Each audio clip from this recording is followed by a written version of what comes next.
राज्याची खरीप हंगामाची बैठक या ठिकाणी झाली। बैठकीला दोन्ही सन्माननीय उपमुख्यमंत्री महोदय, कृषी मंत्री, कृषी राज्यमंत्री आणि विविध जिल्ह्यांचे पालकमंत्री उपस्थित होते। सर्व महाराष्ट्र शासनाचे वरिष्ठ अधिकारी, IMDचे अधिकारी, रेल्वेचे अधिकारी, केंद्र सरकारचे विविध खात्यांचे अधिकारी हे देखील या ठिकाणी उपस्थित होते। एकूणच या खरीप हंगामाच्या निमित्ताने पहिल्यांदा हवामान खात्याने त्यांचं प्रेझेंटेशन केलं आणि सरासरीपेक्षा जास्त पाऊस यावर्षी असेल असा त्यांचा अंदाज आहे। सरासरीपेक्षा 60% 17% विविध विभागांमध्ये महाराष्ट्रातल्या त्यांनी पाऊस दाखवलेला आहे।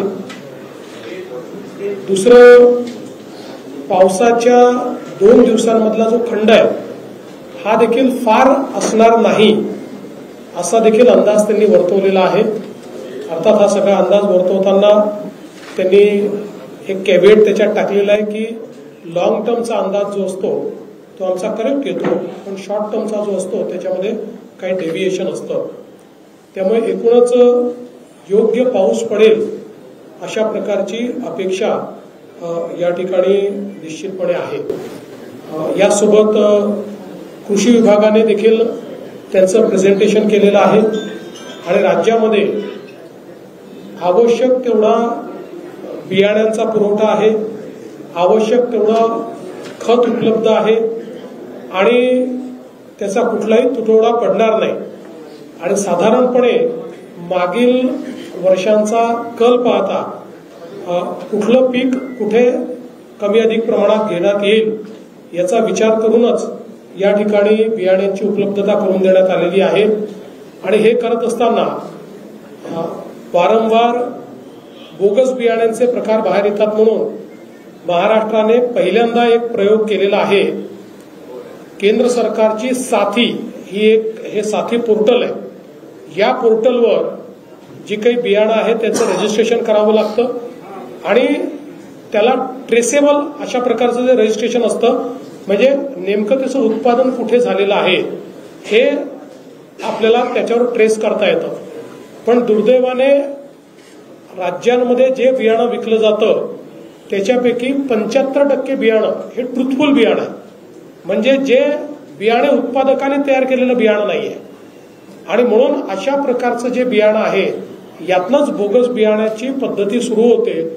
म्हणून या वर्षीपासून केंद्र सरकारला रिक्वेस्ट करून महाराष्ट्राच्या कृषी विभागाने या जे काही ट्रुथफुल बियाणं आहे हेही साथी पोर्टलवर आणावं लागेल असा नियम केला। केंद्राने देखील मान्यता दिली। केवळ मान्यताच दिली नाही तर केंद्राने इतर राज्यांनाही सांगितलं की चांगली पद्धती आहे। यावर्षी हे उशिरा सुरू झाल्यामुळे जवळपास 70,000 क्विंटल बियाणं ट्रुथफुलचं हे आता आपल्या पोर्टलवर उपलब्ध आहे, म्हणजे ते पूर्णपणे ट्रेसेबल आहे।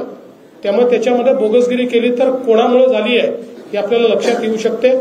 पुढच्या वर्षीपासून 100% बियाणं ट्रुथफुलचंही हे आपल्या साथी पोर्टलवर असेल। त्यामुळे हा जो काही बोगस बियाणाचा विषय आहे हा विषय निश्चितपणे आपण बंद करू। खतांच्या बाबतीत एक सातत्याने शेतकऱ्यांकडनं तक्रार येते ती म्हणजे लिंकिंगची, आणि म्हणून त्याही संदर्भात अतिशय कडक अशा प्रकारचा निर्णय घेण्यात आलेला आहे। प्रत्येक कृषी केंद्राच्या बाहेर लिंकिंगच्या संदर्भातला बोर्ड लावायला सांगण्यात येणार आहे, त्याच्यावर फोन नंबर देण्यात येणार आहे। लिंकिंगचा कुठे आग्रह झाला तर त्या संदर्भात त्या नंबरवर फोन करून त्याच्यावर कारवाई केली जाईल। काही कृषी केंद्रांनी आमच्या हे लक्षात आणून दिलं की आम्हाला लिंकिंग करायचं नाही, पण पुरवठादार कंपनी ही कंपल्शन करते लिंकिंगचं। अशा पद्धतीत आम्ही हाही निर्णय घेतलेला आहे की त्यांच्याकडनं त्याची माहिती घ्यायची आणि साधारणपणे खतं वगैरे या ज्या गोष्टी आहेत या मोठ्या प्रमाणात सबसिडीत आपण देतो। त्याच्यामुळे त्याच्यावर आपल्याला एसेन्शियल कमोडिटी ऍक्ट लावता येतो। त्यामुळे लिंकिंग हा जर कंपन्यांनी केलं तर एसेन्शियल कमोडिटी ऍक्ट किंवा तत्सम कायद्याच्या अंतर्गत त्यांच्यावर कारवाई केली जाईल अशा प्रकारचा निर्णय देखील आपण केलेला आहे। त्यामुळे शेतकऱ्याला कुठेही लिंकिंगचा सामना करावा लागू नये अशा प्रकारचा आपला या ठिकाणी प्रयत्न आहे। विशेषतः दुर्गम भागामध्ये सर्व गोष्टी पोहोचल्या पाहिजेत या संदर्भातला आपला प्रयत्न आहे। कीड व्यवस्थापनाच्या संदर्भात देखील मोठ्या प्रमाणात आपण प्रयत्न करतो आहोत, कारण चांगला हंगाम असू शकेल अशा पद्धतीची परिस्थिती असल्यामुळे चांगला हंगाम असू शकेल अशा प्रकारची परिस्थिती असल्यामुळे कीड व्यवस्थापन हे अतिशय महत्वाचं आहे। कारण आपल्याला कल्पना आहे की मागच्या काळामध्ये कापसावर गुलाबी बोंडअळी असेल किंवा सोयाबीनवर येलो मोझॅक असेल किंवा इकडे धानावर मावा तुडतुडा असेल, अशा प्रकारचे अनेक रोग आपल्याला त्या ठिकाणी संत्र्यावर तेल्यासारखा रोग असेल, असे अनेक रोग आपल्याला त्या ठिकाणी पाहायला मिळाले आणि म्हणून कीड व्यवस्थापन योग्य प्रकारे झालं पाहिजे या दृष्टीनं सगळी काळजी घेण्यात येते आहे। विशेषतः यावर्षी डिजिटल शेतीशाळा ही देखील आयोजित करण्यात आलेल्या आहेत। प्रत्येक तालुक्यामध्ये डिजिटल शेतीशाळा आयोजित करण्यात येतील। शेतकरी त्याच्यावर डिजिटल शेतीशाळेच्या माध्यमातून मोठ्या प्रमाणात या संदर्भात म्हणजे शेतीमध्ये कीड व्यवस्थापन असेल किंवा चांगल्या ज्या नवीन पद्धती आहेत त्या पद्धतींच्या बाबतीत शेतकऱ्यांना योग्य अशा प्रकारचं मार्गदर्शन हे त्या माध्यमातून आपण देणार आहोत। एक कृषी विभागाने अतिशय चांगली गोष्ट केलेली आहे, एक महाविस्तार ॲप हा कृषी विभागाने आता लॉन्च केलेला आहे। महाविस्तार ॲपवर शेतीच्या संदर्भातली सगळी माहिती उपलब्ध आहे। AI पॉवर्ड ॲप आहे आणि याच्यावर शेतीच्या संदर्भातली सगळी माहिती उपलब्ध आहे, त्याचे व्हिडिओज देखील उपलब्ध आहे। मग कोणालाही शेतीतला कुठलाही प्रश्न आला, कुठली लागवड करायची आहे त्याची काय पद्धती आहे, कुठली कीड व्यवस्थापन करायचं आहे त्याची काय पद्धती आहे, काय वापरलं पाहिजे, कुठल्या स्टेजवर काय वापरलं पाहिजे, अशी सगळी माहिती त्याच्यामध्ये आहे। त्याचे व्हिडिओज देखील आहे आणि त्याच्यासोबत एक चॅटबॉट देखील आहे जो मराठीमध्ये उपलब्ध आहे। त्याच्यावर कुठलाही प्रश्न हा शेतकऱ्यांनी विचारला तर त्याला योग्य उत्तर त्याच्यावर मिळेल आणि त्या उत्तराचा सोर्स काय आहे हे देखील त्या ठिकाणी मिळेल। त्यामुळे एक प्रकारे शेतकऱ्याचा डिजिटल मित्र अशा प्रकारे हा जो काही आपण महाविस्तार ॲप आहे तो लॉन्च केलेला आहे। हा गुगल प्ले स्टोअरवर आहे, तो शेतकऱ्यांनी डाउनलोड करावा अशा प्रकारची आम्ही त्यांना विनंती करणार आहोत। लवकरच आमचा प्रयत्न आहे की यातला जो चॅटबॉट आहे हा आम्ही मेटावर देखील म्हणजे व्हॉट्सअपवर देखील आणू, जेणेकरून व्हॉट्सअपच्या माध्यमातून त्यांना या चॅटबॉटचा उपयोग करून कुठलीही शंका असेल, अगदी याच्यावर आता कुठल्या मार्केटमध्ये कुठल्या कमोडिटीचे काय भाव आहेत, कुठल्या शेतमालाचे भाव काय आहेत याची रिअल टाइम माहिती त्यांना मिळू शकते किंवा कीड व्यवस्थापनाच्या संदर्भातली एखादी माहिती मिळू शकते, एखादी आंतरपिकाच्या संदर्भातली माहिती त्यांना पाहिजे असेल ती मिळू शकते। कुठल्याही प्रकारची सगळ्या प्रकारची माहिती हा डिजिटल मित्र त्या ठिकाणी निश्चितपणे देणार आहे। यापूर्वी आम्ही SLBCची देखील बैठक घेतली आहे। SLBCच्या माध्यमातून शेतकऱ्यांना योग्य प्रकारे कर्ज पुरवठा झाला पाहिजे या संदर्भात आपण त्या ठिकाणी बँकांना सांगितलेलं आहे। आजही सर्व जिल्हाधिकाऱ्यांना सांगितलेलं आहे की त्या जिल्ह्यातल्या लीड बँकांची बैठक घेऊन आणि सगळ्या बँकर्सला एकत्रित करून योग्य वेळेत हा पतपुरवठा त्यांना होईल असा प्रयत्न केला पाहिजे। परवाच्या बैठकीत रिझर्व्ह बँकेसहित सगळ्या SLBCच्या प्रमुख बँकर्सने मान्य केलेलं आहे की कुठेही सिबिलची अट आम्ही ठेवणार नाही आणि त्या संदर्भात त्यांनी हेही मान्य केलं आहे की एखाद्या ब्रँचमध्ये जर सिबिलची मागणी करण्यात आली तर त्या ब्रँचवर आम्ही कारवाई करू। त्यामुळे त्याच्याकडेही आमचं अतिशय बारीक लक्ष जे आहे हे या ठिकाणी असणार आहे।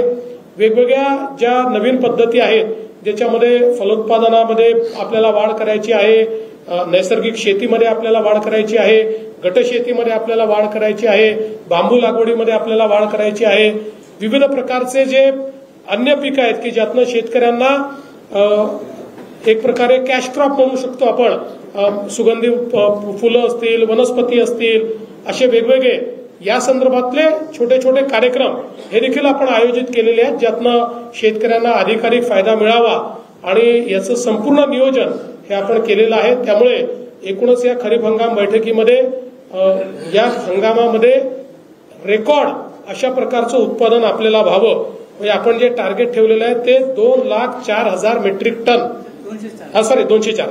204 मेट्रिक टन, 2,04,000 नाही, 204 लक्ष मेट्रिक टन बरोबर आहे. 204 लक्ष मेट्रिक टनाचं जे आपण लक्ष या ठिकाणी ठेवलेलं आहे हे आतापर्यंतचं म्हणजे या वर्षीचं आपलं 1.87 झालेलं आहे. तर त्या तुलनेमध्ये त्याच्याही पेक्षा जास्त हे लक्ष आपण यावर्षी ठेवलेलं आहे. आणि चांगला मान्सून झाला तर नेहमी आपला कृषी विकासाचा दर चांगला असतो, आपली उत्पादकता चांगली असते. त्यामुळे अधिक उत्पादकता कशी मिळेल हा प्रयत्न आपला चाललेला आहे. यासोबत शेतीच्या क्षेत्रामध्ये गुंतवणूक वाढवण्याचा आमचा प्रयत्न आहे आणि म्हणून दरवर्षी 5,000 कोटी रुपये गुंतवणुकीच्या माध्यमातून केवळ मदत म्हणून नाही, रिलीफ अँड रिहॅबिलिटेशन नाही, अशा प्रकारचा आमचा प्रयत्न आहे. आजच जवळपास 1,000 कोटीचे 1,51,000 शेतकऱ्यांना विविध प्रकारच्या ज्या काही त्यांच्या मागण्या आहेत त्या मागण्या पूर्ण करण्याच्या दृष्टीनं यादीला आम्ही मान्यता दिलेली आहे. आता फर्स्ट कम फर्स्ट सर्व्ह बेसिसवर आमच्या पोर्टलवर ते जशी मागणी करतील त्या हिशोबाने त्यांना त्या ठिकाणी अर्थातच फंड्सच्या उपलब्धतेप्रमाणे त्या वस्तू मिळतील अशा प्रकारची व्यवस्था आपण केलेली आहे. त्यामुळे मला असं वाटतं की या इन्व्हेस्टमेंटमुळे शेती शाश्वत करणे आणि शेतीची उत्पादकता वाढवणे अशा प्रकारची मदत देखील आपल्याला मिळेल. मला असं वाटतं की एक चांगला हंगाम करण्याच्या दृष्टीनं आमचा प्रयत्न आहे. अर्थातच या सगळ्या काळामध्ये वातावरणातल्या बदलामुळे काही डिझास्टर्सचा सामना देखील करावा लागेल. कधी अतिवृष्टी होते, कधी एखाद्या भागामध्ये खूप मोठ्या प्रमाणात पाऊस येतो. असे जे काही वेगवेगळ्या गोष्टी आहेत, अगदी अतिवृष्टीमुळे कधी दुबार पेरणी करावी लागते, कधी उभ्या पिकांना त्याचं नुकसान होतं. या घटना अलीकडच्या काळात मोठ्या प्रमाणात घडतात. त्याची अर्ली वॉर्निंग आपल्याला कशी देता येईल हा प्रयत्न मात्र आमचा यावेळी IMDच्या मदतीने राहणार आहे. त्या संदर्भात एक डिसिमिनेशनची सिस्टीम देखील आम्ही तयार केलेली आहे, त्याचा देखील आम्ही प्रयत्न करू. त्यामुळे या खरीप हंगामाच्या आमच्या सर्व शेतकऱ्यांना मी अतिशय मनपूर्वक शुभेच्छा देतो.